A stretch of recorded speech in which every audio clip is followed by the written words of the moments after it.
কিছুক্ষণ পরই শুরু হবে বাংলাদেশ প্রিমিয়ার লিগ বা বিপিএল এর 2024-25 আসরের উদ্বোধনী ম্যাচ।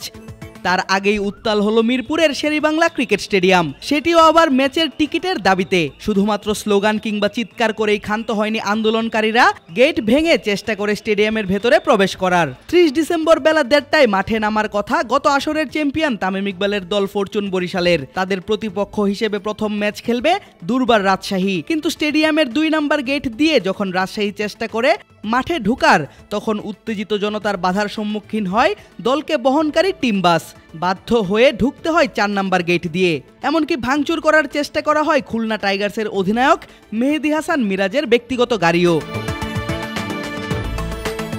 ছিঁড়ে ফেলা হয় স্টেডিয়ামের সামনে সৌন্দর্য বর্ধনের জন্য টানানো বিপিএল এর বিভিন্ন প্রমোশনাল ব্যানার, ফেস্টুন। দেয়া হয় ভুয়া ভুয়া ধ্বনি। বছর শেষের খুশি নগদে হবে বেশি। নগদ পেমেন্টে নির্দিষ্ট ক্যাটাগরির কেনাকাটায় 300 টাকা পর্যন্ত ক্যাশব্যাক।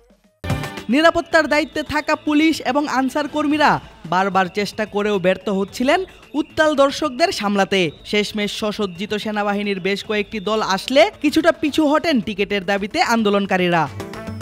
অবশ্য মিরপুরে পাওয়া যাবে না সরাসরি টিকিট, সে কথা আগেই জানিয়ে দেওয়া হয়েছিল বিসিবির পক্ষ থেকে। বিসিবির ওয়েবসাইট থেকে অনলাইনে এবং মধুমতি ব্যাংকের নির্ধারিত 7টি ব্রাঞ্চ থেকে সরাসরি টিকিট কিনতে বলা হয়েছিল দর্শকদের।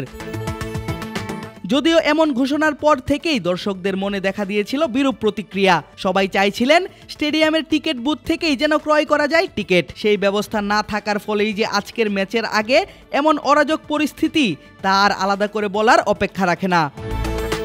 যদিও বিপিএল এর আয়োজন নিয়ে কোনো কমতি রাখছে না বাংলাদেশ ক্রিকেট বোর্ড।